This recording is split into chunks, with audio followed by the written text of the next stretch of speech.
आइए नोमेनक्लेचर का अभ्यास करें। नोमेनक्लेचर ऑफ ऑर्गेनिक कंपाउंड्स, कार्बनिक यौगिकों का नामकरण। हम लोग ईथर की बात करेंगे। ईथर पानी जो है ना, ये पानी, इसी पानी का डाई एल्किल डेरिवेटिव्स है।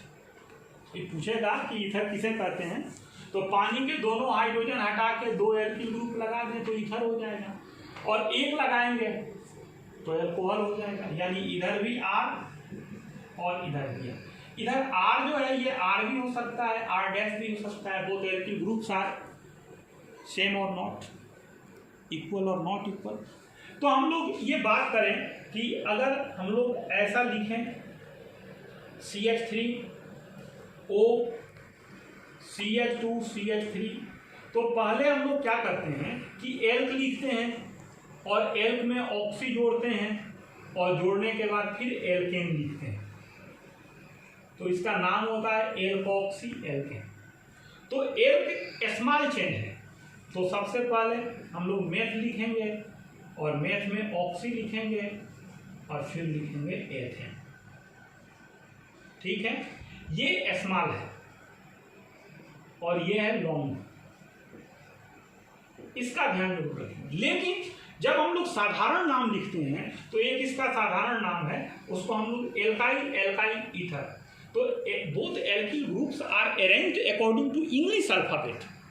तो इसमें क्या करेंगे कि एथाइल मेथाइल ईथर ऐसा लिखेंगे। ये एल्काइल ईथर है। अब यदि हम लोगों ने ऐसा लिख दिया कि CH3 CH2 OCH2 CH3, तो इसका नाम क्या होगा? तो इसका नाम होगा ethoxy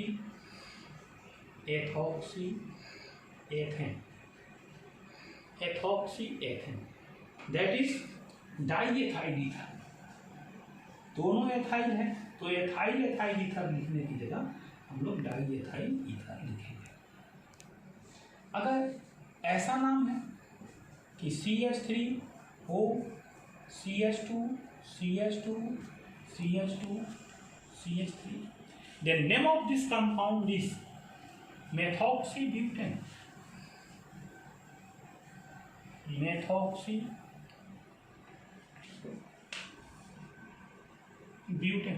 That is butyl methyl ether, because B of butyl is earlier than that of M of methyl in English alphabet.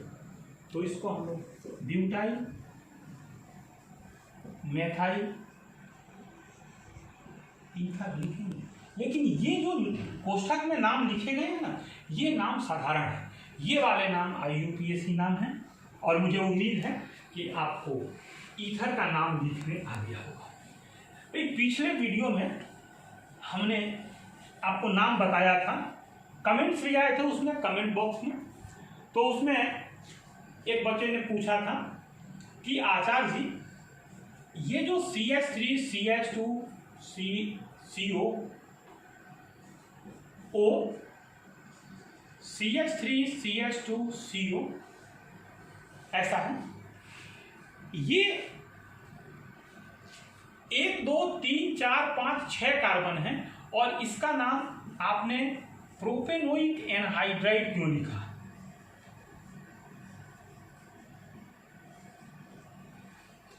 ये एनहाइड्राइड है। एनहाइड्राइड की परिभाषा हमने 11th में बताई है आपको। ऑक्साइड होता है एनहाइड्राइड, ठीक है। ये एनहाइड्राइड के और ऑक्सीडेशन नंबर 1 होते हैं, तो इसको इसमें H जोड़ोगे तो जो एसिड बनेगा वही एसिड इसमें H जोड़ोगे तो बनेगा। इसमें H जोड़ोगे तो प्रोपेनोइक एसिड, इसमें H जोड़ोगे तो प्रोपेनोइक एसिड, इसलिए इसका नाम होगा प्रोपेनोइक एनहाइड्राइड। जब दोनों सेम रहेगा तो यही नाम लिखा जाएगा। एक एसिड का नाम किसी का लिखा जाएगा, साधारण नाम है ये, ये IUPAC नाम है, अगर साधारण नाम लिखा जाएगा तो साधारण नाम लिख देंगे। प्रोपियोनिक एनहाइड्रेट, ये साधारण नाम है।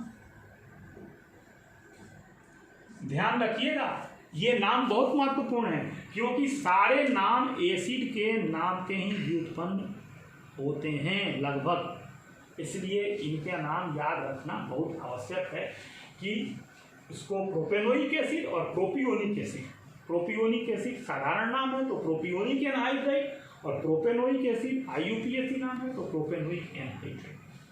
तो ऐसा करके हमने नाम लिखा था। बहरहाल हम लोग आगे चले, हम लोग अमीन का नाम पढ़ा करेंगे। अमीन होता है इस तरह, अमीन ये नाइट्रोजन है, इसके 3 बंधन हैं, लोन पेयर ऑफ इलेक्ट्रॉन है, तीनों से हाइड्रोजन जुड़े हैं, इसको अमोनिया कहा जाता है। और अमोनिया के ही व्युत्पन्न होते हैं अमीन। इसमें क्या हुआ कि लोन पेयर ऑफ इलेक्ट्रॉन ऐसे ही हैं, 2 हाइड्रोजन ऐसे ही जुड़े हैं, एक एल्किल ग्रुप जुड़ गया, तो इसको हम लोग बोलते हैं 1 डिग्री और प्राइमरी अमीन, प्राइमरी अमीन। इसका नाम लिखते हैं तो हम लोग IUPAC नाम लिखते हैं एल्केनामीन, एल्केनामीन।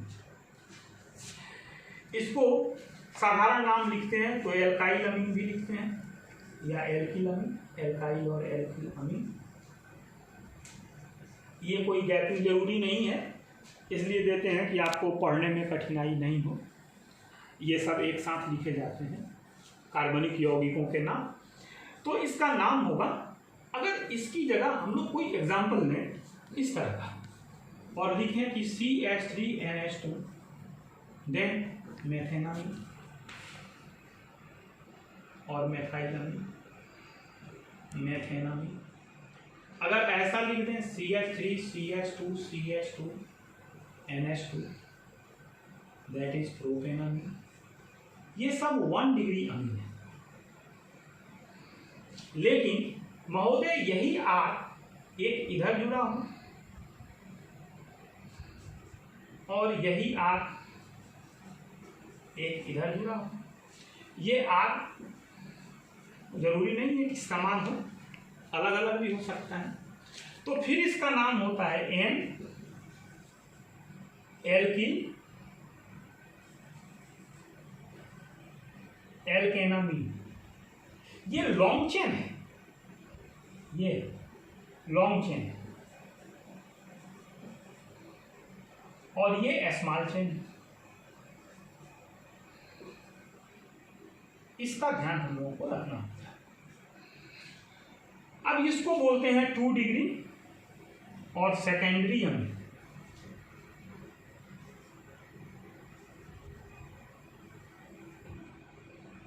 ये द्वितीय अमीन है, 2 डिग्री अमीन है। इसका एग्जाम्पल अगर हम लोग लिखेंगे तो ऐसा लिखेंगे CH3NH CH2 CH2 CH3। अब इसका नाम यदि लिखा जाएगा तो यही लिखा जाएगा कि N मैथिल प्रोपेनामीन,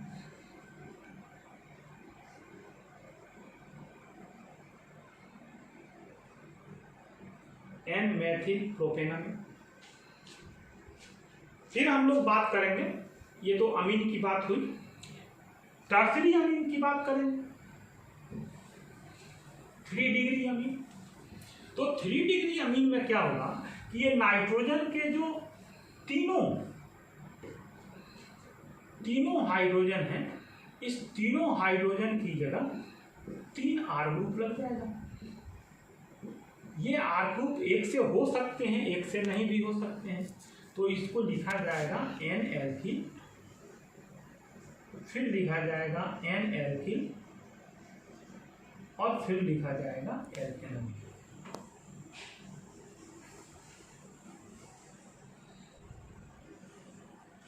एक बात ध्यान रखेंगे, जब मैं बोलता हूं और लिखता हूं तो कभी कभी कोई चीज छूट जाती है, या कोई चीज बोलना होता है तो पहले वाला बोल जाते हैं, या IUPAC किसी की जगह कुछ दूसरा बोल जाते हैं। आप लोग भी ध्यान दीजिएगा, है ना। उसको बिल्कुल बांध करके नहीं रखना कि सर आपने ये बोल दिया था, सर आपने वो हाइड्रोजन की जगह आप लिख दिया था, ठीक है, ये पुनरावृत्ति नहीं हो रही है। अगर यहाँ हाइड्रोजन हाइड्रोजन लिखा है तो मैंने यहाँ दिखाया है आर आर, अब कहीं आर की जगह छूट गया तो उसको ठीक से लेना है, पॉजिटिव लेना है। तो हम लोग देख रहे हैं एनएल की, इसको हम लोग बोलते हैं 3 डिग्री और टर्सरी अमीन, टर्सरी अमीन ऐसा।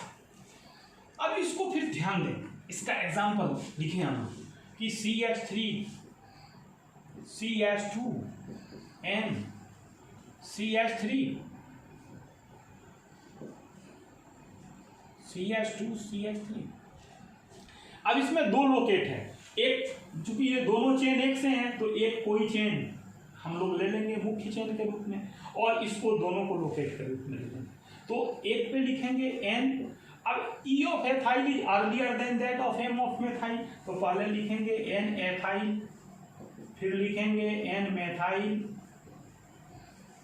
और फिर लिखेंगे एथेनामीन, एथेनामीन। अभी अमीन में E छूट गया था, है ना, इसलिए मैं कह रहा हूं कि कोई मिसस्पेल्ड हो तो उसको ठीक करें।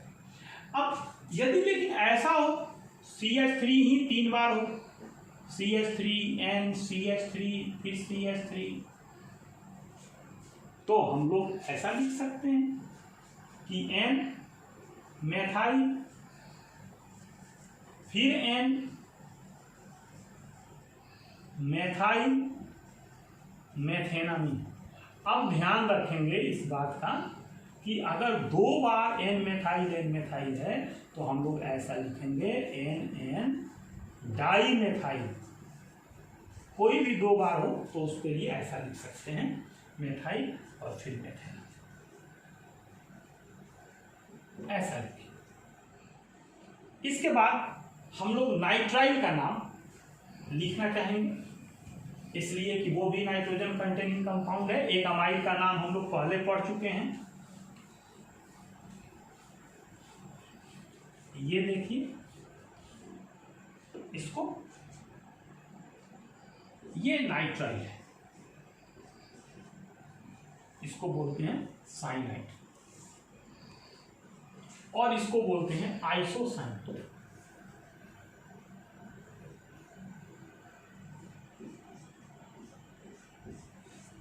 इसमें एक बॉन्ड कोऑर्डिनेट है ऊपर। इसको जब लिखते हैं यहां पर R जोड़ के और CN लिखते हैं तो इसका नाम होता है एल्केन नाइट्राइल, एल्केन नाइट्राइल, और इसका नाम होता है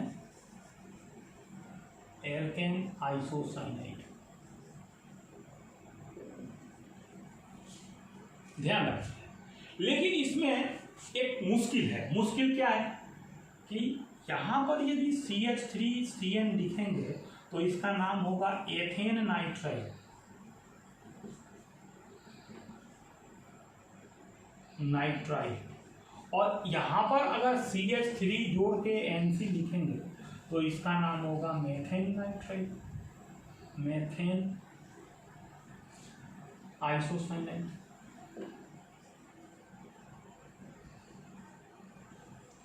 और इसका साधारण नाम जब लिखा जाएगा तो ये होगा मेथिल साइनाइड, और इसका होगा मेथिल आइसोसाइनाइड।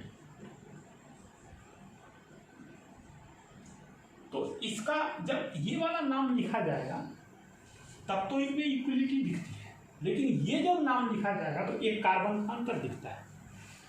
नाइट्राइल को पहले कार्बोनाइट्राइल के नाम से जाना जाता था, लेकिन IUPAC में संशोधन हुआ और संशोधन के बाद ये नाम लिखे गए।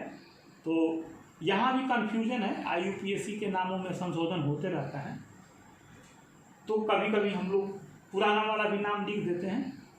हम लोग चूँकि शिक्षक हैं तो उसे भी सही मानते हैं, लेकिन अब ये नाम हम लोगों को लिखना है कि हम लोग यहाँ नाइट्राइल लिखें। तो ऐसे हम लोग नाइट्राइल आइसोनाइट्राइल की बात कर रहे थे। हम लोग एल्कोहल को जानते हैं। एल्कोहल ऐसा होता है OH, और जब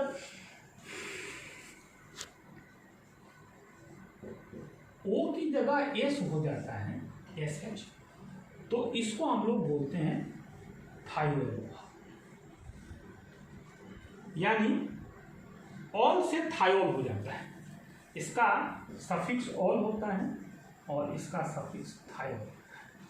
नाम सेम होता है, जैसे हम लोग ये C2H5SH लिखते हैं तो इसको एथेन थायोल लिखते हैं, और C2H5OH लिखते हैं तो एथेनॉल लिखते हैं। ये एथेनॉल है, ये एथेन थायोल है। ये जो थायोल है, एथेन थायोल, दैट इज, इसको एथेन मर्कैप्टन भी कहते हैं। ये पाया जाता है सिलेंडरों में, जो गैस के सिलेंडर भरे होते हैं उससे जो बदबू आती है वो बदबू इसी की होती है। ऐसे जैसे थायो एल्कोहल है, जैसे थायो ईथर भी होता है, ऑक्सीजन की जगह सल्फर हो जाता है। तो इन नामों को हम लोग ठीक ठीक पढ़ेंगे। इनमें कभी अनसैचुरेशन भी बीच में होता है, ये आर की जगह अनसैचुरेटेड ऑर्गेनिक कंपाउंड जुड़े होते हैं, यहाँ पर फेनिल ग्रुप भी जुड़ा होता है, तो इसको भी इस नाम को भी हम लोग समझते हैं। इसको IUPAC में ऐसे भी लिखा जाता है, जैसे हम लोग CH3 और CN ऐसे लिखते हैं, CH3CN की जगह हम लोग ऐसे लिखें CN, तो इसका नाम है साइनो, साइनो, आगे साइनो जोड़ करके और बेंजीन, ऐसे हम लोग साइनो एल्केन भी लिख सकते हैं। इसमें आइसोसाइनो एल्केन भी लिख सकते हैं। लेकिन बहरहाल ये नाम का अभ्यास आवश्यक है, अपने किताब में नामों का अभ्यास देखेंगे और करेंगे। 3 अभ्यास की सीरीज़, 3 वीडियो आपके YouTube में डाउनलोड हमने किए हैं और हमें उम्मीद है कि आप इसका लाभ उठाएंगे। अगले वीडियो का फिर इंतज़ार करेंगे। वीडियो को लाइक करना नहीं भूलेंगे, चैनल को सब्सक्राइब करना नहीं भूलेंगे। Thank you.